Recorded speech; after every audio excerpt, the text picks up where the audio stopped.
Hello, my friends, and welcome back. It is wonderful to see you. Today, we touch once more on the tales of the Brothers Grimm. This story was also famously adapted by Disney and altered into a much more accepted tale at the time.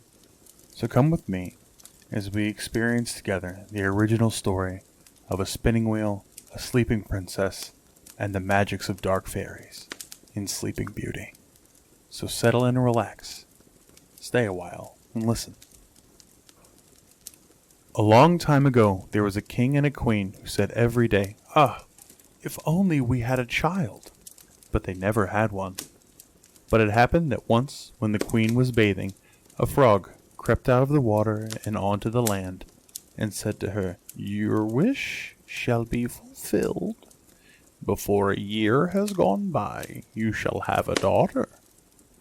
What the frog had said came true, and the queen had a little girl who was so pretty that the king could not contain himself for joy and ordered a great feast. He invited not only his kindred, friends, and acquaintances, but also the wise women, in order that they might be kind and well disposed towards the child. There were 13 of them in his kingdom, but as he only had 12 golden plates for them to eat out of, one of them had to be left at home. The feast was held with all manner of splendor, and when it came to the end, the wise women bestowed their magic gifts upon the baby. One gave virtue, another beauty, a third riches, and so on, with everything in the world one could wish for. When 11 of them had made their promises, suddenly the 13th came in.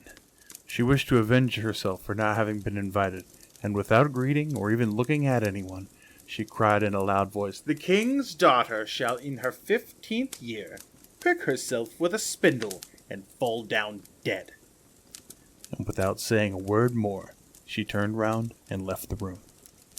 They were all shocked, but the 12th, whose good wish still remained unspoken, came forward, and she could not undo the evil sentence, but only soften it.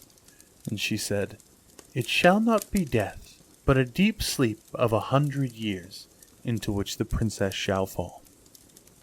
The king, who would fain keep his dear child from the misfortune, gave orders that every spindle in the whole kingdom should be burnt. Meanwhile, the gifts of the wise women were plenteously fulfilled on the young girl, for she was so beautiful, modest, good-natured, and wise that everyone who saw her was bound to love her. It happened on the very day when she was 15 years old. The king and queen were not at home, and the maiden was left in the palace quite alone. So she went round into all sorts of places, looked into rooms and bedchambers just as she liked, and at last she came to an old tower. She climbed up the narrow, winding staircase and reached a little door. A rusty key was in the lock, and when she turned it, the door sprang open, and there, in a little room, sat an old woman with a spindle, busily spinning her flax. "Good day, old dame," said the king's daughter. "What are you doing there?" "I am spinning," said the old woman, and nodded her head. "What sort of thing is that? It rattles round so merrily," said the girl, and she took the spindle and wanted to spin too. But scarcely had she touched the spindle when the magic decree was fulfilled, and she pricked her finger with it. And in that very moment, when she felt the prick, she fell down upon the bed that stood there, and lay in a deep sleep. And this sleep extended over the whole palace. The king and queen, who had just come home, had entered the great hall, began to sleep, and the whole of the court with them. The horses too went to sleep in the stable, the dogs in the yard, the pigeons upon the roof, the flies on the wall. Even the fire that was flaming on the hearth became quiet and slept. The roast meat left off frizzling, and the cook, who was just going to pull the hair out of the scullery boy because he had forgotten something, let him go and went to sleep. And the wind fell, and on the trees before the castle not a leaf moved again. But round about the castle there began to grow a hedge of thorns, which every year became higher, and at last grew close up round the castle and all over it, so that there was nothing of it to be seen, not even the flag upon the roof. But the story of the beautiful sleeping briar rose, for so the princess was named, went about the country, so that from time to time king's sons came and tried to get through the thorny hedge into the castle. But they found it impossible, for the thorns held fast, as if they had hands, and the youths were caught in them and could not get loose again, and died a miserable death. After long, long years, a king's son came again to that country, and heard an old man talking about the thorn hedge, and that a castle was said to stand behind it, in which was a wonderfully beautiful princess named Briar Rose, had been asleep for 100 years, and that the king and queen and the whole court was asleep likewise. He had heard, too, from his grandfather that many kings' sons had already came and had tried to go through the thorny hedge, but they remained sticking fast in it and had died a pitiful death. But the youth said, "I am not afraid. I will go and see the beautiful Briar Rose." The good old man might dissuade him as he would, but he did not listen to his words. By this time the 100 years had just passed, and the day had come when Briar Rose was to wake again.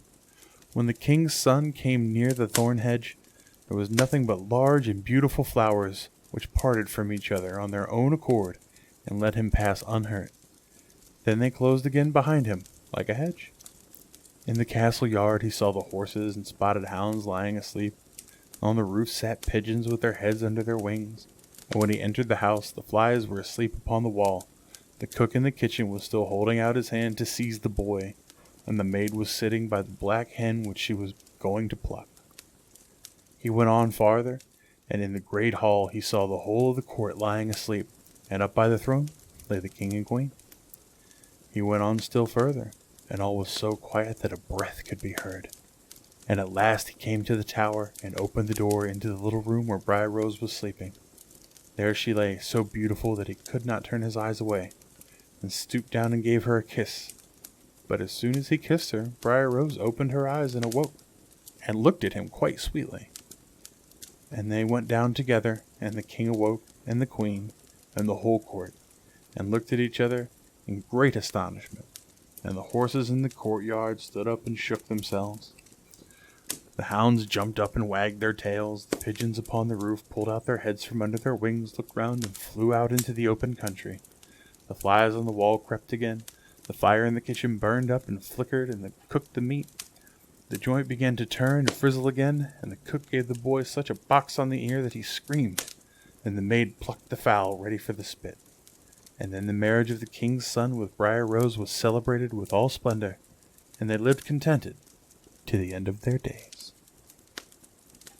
Thank you, my friends, for joining me for our story today. Your time is very precious to me. If you enjoyed our story, please like the video, subscribe to my channel, and turn on notifications, and share our little get-togethers with your friends. All of these things are incredibly helpful to get our stories out to more friends. I had such a wonderful time with you all today, and I hope you'll join me again tomorrow, where I will read a new tale and invite you once again to stay a while and listen.